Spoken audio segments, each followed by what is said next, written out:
Strength is often seen as performance, as something measurable, as output, how much you can lift, how much force you can produce.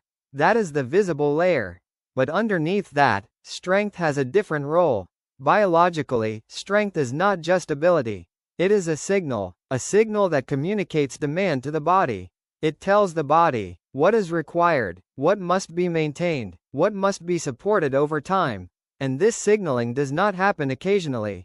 It happens continuously, through movement, through effort, through repetition. Every time the body is asked to produce force, it receives information. Information about what matters, information about what is needed. And over time, the body organizes itself around that information. That is why strength is not just something you have. It is something the body responds to. The body is constantly adjusting to the demands placed on it. It does not wait for a specific moment to respond. It adapts continuously. Every movement, every effort, every repetition sends information into the system. Information about what is required, information about what needs to be maintained. The body does not organize itself around what you intend to do. It organizes itself around what you consistently do. Patterns of demand become signals. Signals that tell the body what must be preserved. What is repeated becomes reinforced. What is reinforced is maintained. Over time, those repeated signals become the baseline the body adapts to. And that baseline shapes capacity. That is why the body responds to demand. Muscle is not passive tissue. It requires energy to exist. It requires maintenance. It requires biological support. Every gram of muscle has a cost.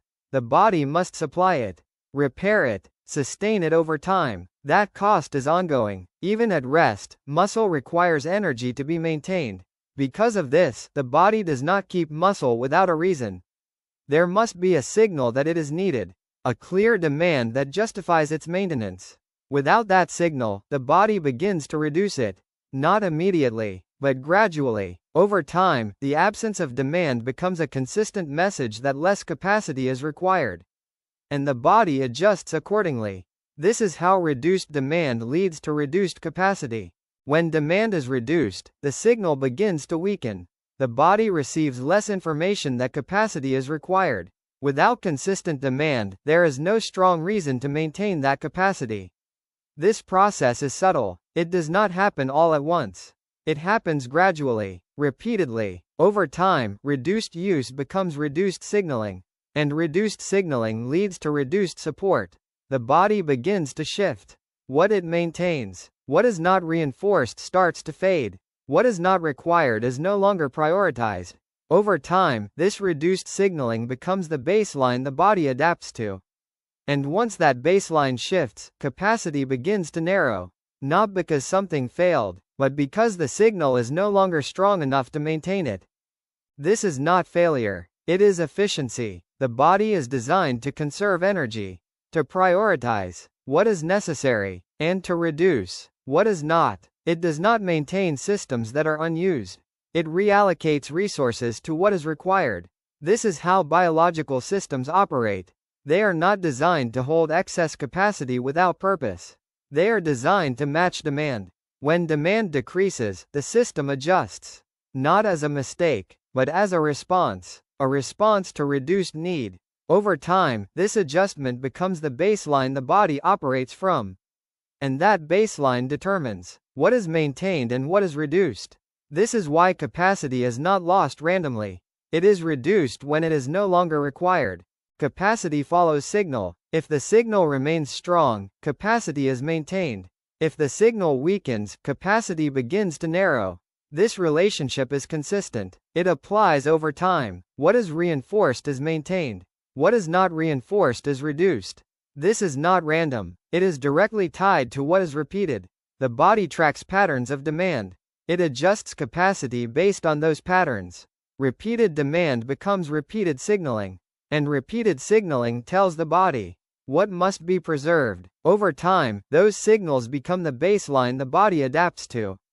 And that baseline determines what capacity is maintained and what is reduced. This is why capacity reflects what is consistently required. Decline is rarely sudden. It does not appear all at once. It begins slowly, a gradual narrowing of what the body maintains. At first, the changes are small. Less strength, less range, less capacity, often subtle, often unnoticed. But over time, those small changes accumulate, and what was once easily available becomes harder to access. This is not a single event. It is a process shaped by repeated conditions. Conditions where demand is reduced or unchanged. Over time, that reduced demand becomes the baseline the body adapts to. And once that baseline shifts, capacity narrows further. What is not challenged becomes less available. This is how decline develops. When demand is present, the signal remains active. And when the signal remains active, the body continues to support that capacity. Preservation is not passive. It does not happen automatically. It is driven by repeated demand. Consistent stimulus tells the body that capacity is still needed, and the body responds by maintaining it. This is how preservation works. Not through time, but through demand. The body does not guess what to keep. It follows what is repeatedly required. What is consistently used remains available. What is consistently challenged is supported. Over time, that repeated demand becomes the baseline the body adapts to. And that baseline helps preserve capacity. What is consistently required remains available.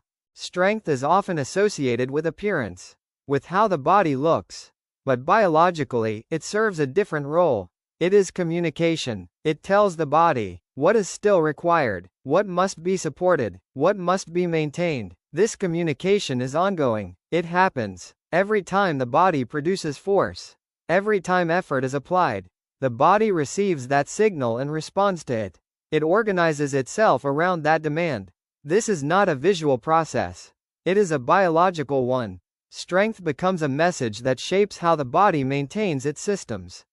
Over time, that message influences what is preserved and what is reduced.